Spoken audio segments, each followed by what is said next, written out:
আসসালামু আলাইকুম, কেমন আছেন সবাই? আশা করি ভালো আছেন। আলহামদুলিল্লাহ আমিও ভালো আছি। তো আজকে কিন্তু আমার ভাই তো বলছি খাইতে, এই কারণে একটু রান্নাবান্নার আয়োজন শুরু করছি। এখানে আমি যে মাছ নিয়েছি, মাছ এখানে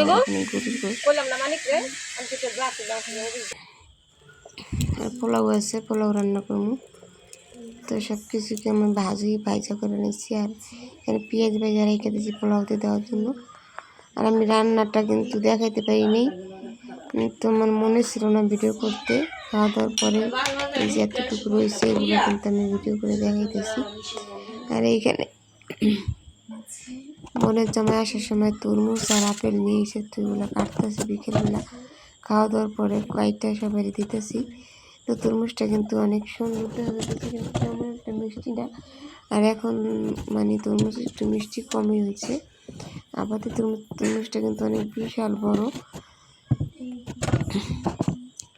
এখন গাইটা কিন্তু এই যে আমরা খাবো। তো ওরা গেছে কালকে কাটতে পারিনি, আপনাদেরকে দেখাইতে পারিনি কে। তো আজকে কাটলাম কয়েকটা। এই যে এখন আমি খাইয়ে নিতেছি বিকালবেলা। তো সকালবেলা আমার বোনরা গেছে, তো এখন কিন্তু বাড়িটা পুরো ফাঁকা হয়ে গেছে, বেশি ভালো লাগতেছে না। তো এখন ঘুম থেকে উঠতে ভালো লাগতেছে না, তো এখন ভাবলাম একটু তরমুজ খাইয়ে নিই। তো বাড়িতে যাওয়ার পরে যে কলা